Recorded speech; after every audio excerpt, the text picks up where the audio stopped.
You may have heard by now that some are calling for an easy mode in Sekiro Shadows Die Twice. That's a pretty spicy topic, I know, but first let's take a look at this clip from comedian Dara O'Brien. You cannot be bad at watching a movie. You cannot be bad at listening to an album.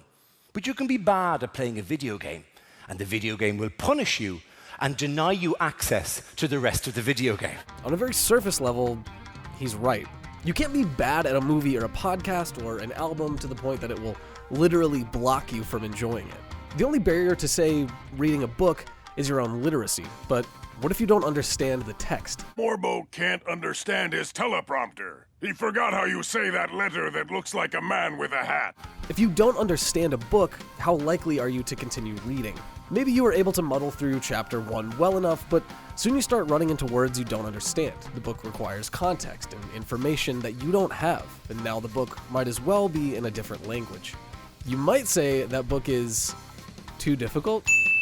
We'll come back to books because they actually play a pretty key part in the design ethos of the Soulsborne games. Like I said at the top, Sekiro's sometimes brutal difficulty is sparking a lot of conversation over how accessible the game is. Many feel as though the game's difficulty is actively keeping them from experiencing the whole package. It's like your class is taking a field trip to the zoo and you find out as you're getting on the bus that your mom never signed the permission slip. And it's like the bus driver sitting there saying, "Oh, sorry little guy, you're just gonna have to go home and watch tortoises bang online while the rest of us witness Mother Nature in all its slow, loud glory."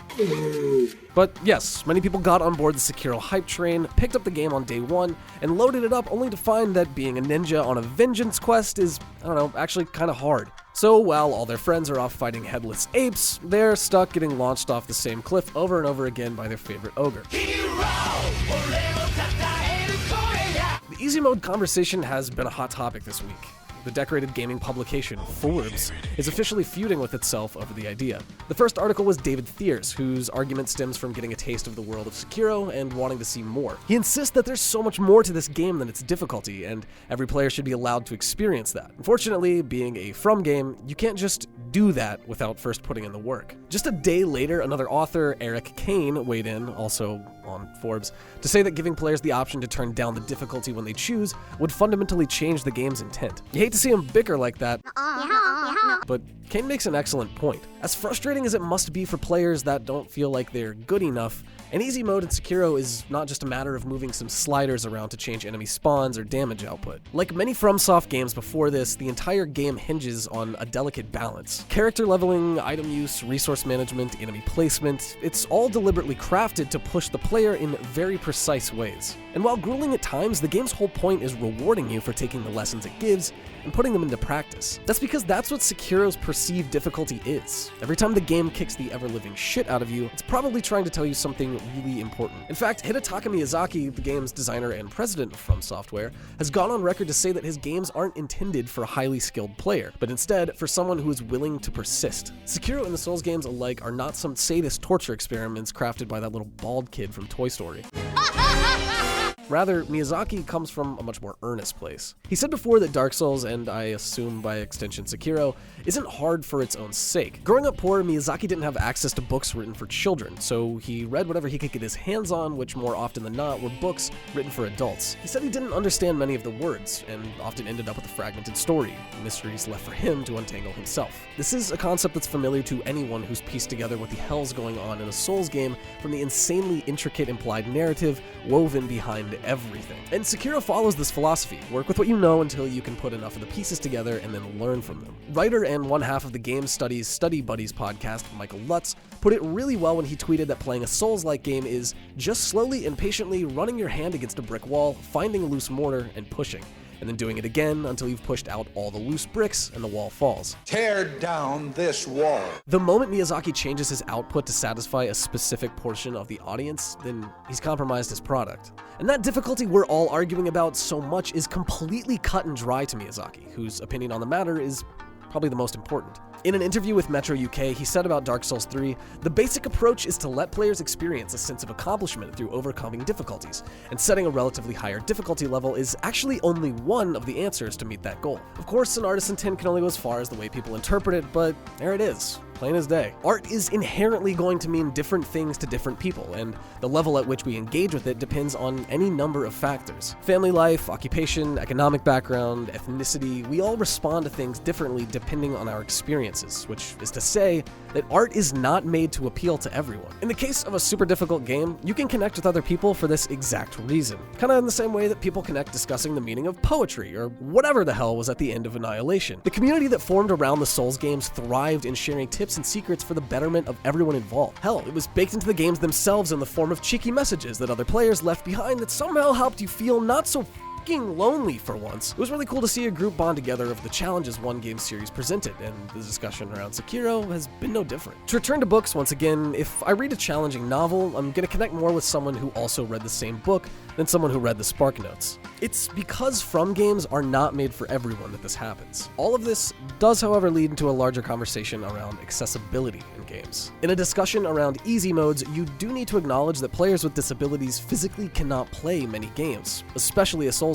Accessibility specialist Ian Hamilton said in a Twitter thread that adjusting for players with disabilities is not about removing the barriers developers had placed intentionally. As he puts it, no game can cater to everybody. To do so would mean removing all barriers, at which point it would no longer be a game. It would be a narrative or a toy. But barriers do exist in games that many developers don't even consider, let alone intentionally place, like the strain of rapid button presses. GB Doc Burford, a games writer who lives with chronic pain and fatigue, points out that functions like repeated button combos will often keep him from enjoying a game and can even lead to further pain. Games like God of War and Bayonetta can be made more accessible by simply condensing actions into single button presses, be it in combat or in QuickTime events. Some games already do this, and it doesn't change anything fundamental about the experience. And beyond that, now's an excellent time to celebrate Microsoft for their adaptive controller. If you're unfamiliar, it's a controller with two large domed buttons that can be mapped to any Xbox input, which also works on Windows, by the way. For those with chronic pain or mobility issues, there are now more tools than ever to pursue and attain the experience the developers intended players to have. And it abides by the same ethos as the game itself. If your first approach doesn't work, explore, learn, and expand your thinking until you find the tools that help you overcome. It's not about making bosses any weaker, or adding in unlimited respawns, or giving your shinobi a gun that could kill God himself. Although Miyazaki-san, if you're watching, I do have some ideas to run by you. To be honest, I don't know how much easier a change in button pressing for combos would even make a game like Sekiro, but it would certainly open doors for many people. Regardless, I'd be surprised to see any such adjustment to the game. For those that feel excluded, we get you. It sucks to feel like you can't share in the collective joy of an entire group of people, especially if you're accustomed to feeling like you're a part of that group. But with YouTube videos and Twitch streams, there's more tools than ever to at least see the game if you're unable to play it for yourself. Regardless, discussions around an easy mode in a From game are basically moot because we've all been here before, again and again. We've all had the same conversations, and they all end back at the same place.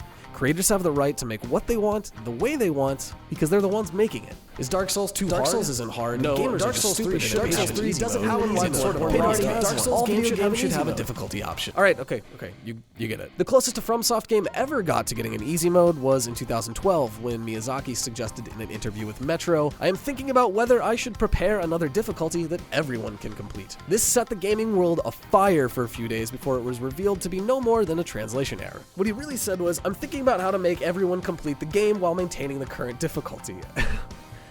Literally the opposite of the translation. From the jump, his design has been consistent, and difficulty has continued to be an integral part of the games. And though an easy mode has never appeared, FromSoft has made hit after hit, continually innovating on what hard work and persistence means in a game. So while Dara O'Brien may have a point about some games, Sekiro will never full out stop you from trying. It may take a ludicrous number of attempts, but it's fair.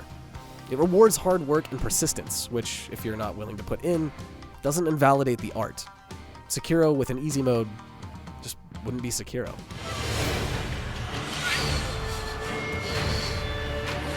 Sekiro is a merciless game. It demands a level of mastery that's even a step above the usual Souls get good level, and to be honest, we were not prepared for that. A cursory glance at Reddit shows a community of people who feel frustrated, let down, and even betrayed by From Software. And that sucks because Sekiro is an incredible game. So why all the frustration? The Souls community should be used to this, right? Strangely, it seems that